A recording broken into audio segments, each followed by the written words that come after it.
भारतीय वसुंधरा पर एक से बढ़कर एक वीरांगनाओं ने जन्म लिया। देवी अहिल्याबाई होलकर भी उन्हीं में से एक है। संघर्ष भरे जीवन काल व कांटों से भरे शासन काल में भी देवी ने अपने अस्तित्व को निखार कर समाज के समक्ष एक आदर्श व्यक्तित्व का उदाहरण प्रस्तुत किया, जो कि अपने आप में अतुलनीय है।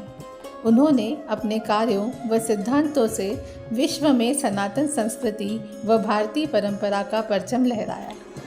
देवी अहिल्या अपने कर्तव्यों के लिए पूर्ण रूप से सजग थीं और अपने राज्य को तो उन्होंने शांति और समृद्धि के ऊंचाइयों पर पहुंचाया ही, परंतु उन्होंने राष्ट्रहित को भी सर्वोपरि रखा।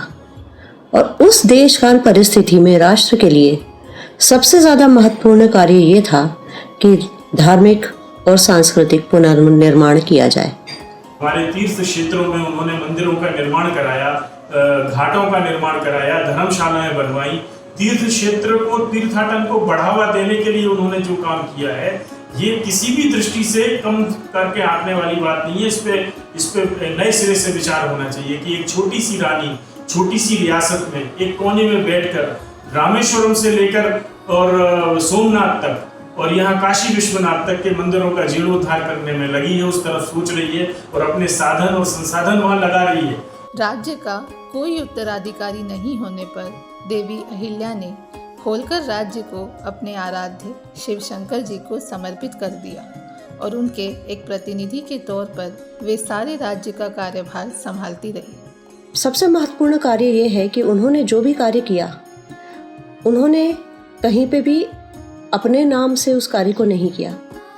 उन्होंने उसे शिव की आज्ञा को शिरोधार्य मान के किया और उन्होंने ऐसा कहा कि मैं जो भी कर रही हूँ वो एक शिव के निमित्त के रूप में कर रही हूँ, जो है शिव का है और शिव के पास पहुँचा रही हूँ। देवी अहिल्या ने कई युद्धों में एक साहसी योद्धा की भांति सूझबूझ के साथ नेतृत्व किया और विजय भी प्राप्त की।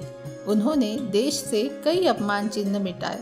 उन्होंने काशी विश्वनाथ से लेकर सोमनाथ के मंदिरों तक का जो निर्माण कराया, ये सारे हमारे 1000 वर्ष के इतिहास के भारत के अपमान के चिन्ह थे। तो भारत के मान बिंदु को उन्होंने प्रज्वलित किया, उसका सम्मान बढ़ाया।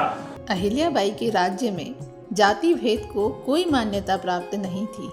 उन्होंने अपने राज्य की सेना में भील सैनिकों को भी शामिल किया था। साथ ही जंगल मार्ग से गुजरने वाले यात्रियों की सुरक्षा के लिए उन्होंने एक कौड़ी कर यानी भील कौड़ी कर व्यवस्था भी प्रारंभ की थी।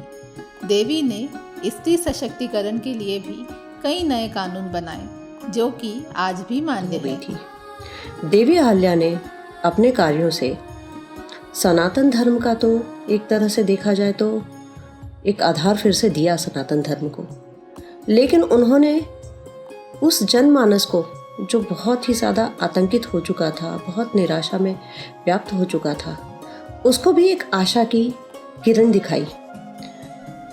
अहिल्याबाई के उत्कृष्ट विचारों, न्याय व्यवस्था एवं नैतिक आचरण के बल पर ही लोक समाज ने उन्हें देवी का स्थान दिया। नागरिक उन्हें आज भी ससम्मान पुण्य श्लोक अहिल्या देवी होलकर कहकर पुकारते हैं। अपने कार्यों व सिद्धांतों से देवी अहिल्या ने भारतीय चिंतन के मूल चरित्र को सशक्त किया।